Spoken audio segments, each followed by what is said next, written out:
extra super light strings. The 8s are one of the thinnest string gauges used on electric guitars. Starts at a .008 on the high E and ends on a .038 on the low E. They offer a unique chimey brightness and feel incredibly soft, making wide bends and vibrato feel effortless. They're ideal for fast, expressive playing over the raw thump on the thicker string gauges. The cons of this set is that they break more easily under aggressive strumming, so tread carefully with this one. You'll find legends like Billy Gibbons from ZZ Top using this set, or even a lighter one with a .007 set. He's famous for that ultra-slinky touch and smooth blues phrasing. Super light strings. Simply called the 9s, this is one of the most popular choices for electric players. Starts at a .009 on the light E and ends on a .042 on the low E. It offers just enough resistance to feel stable under the pick, while remaining soft enough for big and bendy leads. The legend Steve Vai uses light gauges for easier bending, fast technical playing, and to accommodate his vibrato-heavy, locked whammy bar technique. Because of this balance, the 9s work well with almost every style, from funk and alternative to high-gain shred. Other notable players like John Frusciante of Red Hot Chili Peppers and Joe Satriani rely on this gauge for technical precision and effortless legato. Regular light strings. So the 10s are the industry standard for electric guitars. It is primarily the 9s and the 10s that are equipped on guitars out of the factory, as they offer easier tuning, stability, and lower tension, protecting the neck during shipping. It starts on a .010 on the high E and ends on a .046 on the low E. They represent that true middle ground between comfort and tone. With 10s, you get stronger sustain, rich mids, and better tuning stability, while still keeping bends within reach. The country shredder Brad Paisley uses standard 10s for his lightning-fast chicken picking, which requires a string that isn't too floppy, but also isn't so stiff that it slows down his hybrid picking.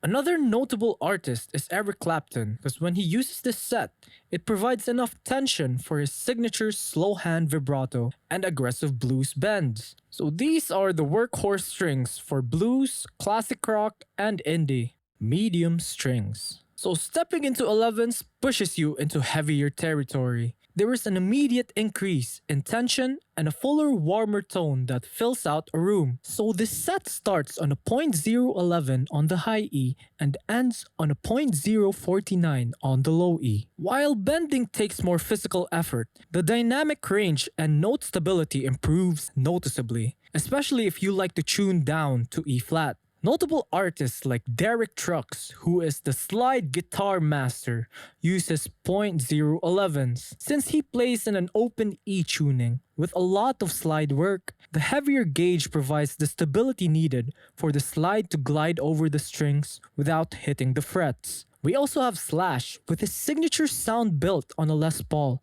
tuned to an E flat with 11s. The heavier gauge compensates for the lower tuning, giving his sustain that legendary thickness.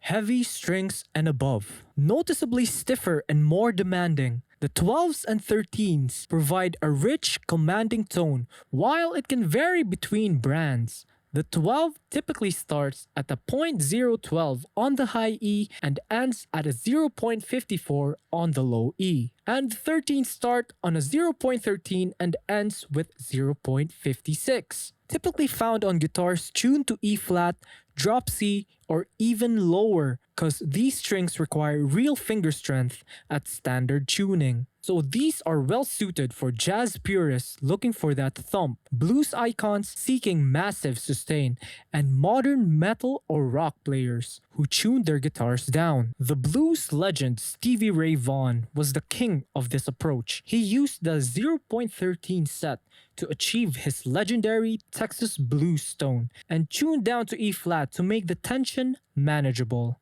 We got Joe Pass using flat wound strings starting at 12s or even 13s, providing that mellow thud classic jazz is known for. Now, a quick warning though. Moving to 12s or 13s typically increase the total tension on a guitar neck by about 8 to 10%. If you're planning to switch your guitar to 12s or 13s, you will almost certainly need a setup. The increased tension will pull the neck forward, requiring a truss rod adjustment, and may require the nut slots to be widened so that the thicker strings don't get stuck. Custom sets. These sets are the ones that break away from the standard factory combinations, mixing specific strings to match a player's personal style or tuning preference. Custom sets blend elements from different packs to achieve a particular feel or tonal response. Notable examples are James Hetfield's Papa Het's Hardwired set. Okay, that name is crazy. It's a .011 on the high E and ends on a .050 on the low E. Since he is a downpicking specialist, the strings are custom engineered to survive his heavy-handed percussion without breaking. Jimi Hendrix also had his own custom set, which were staggered.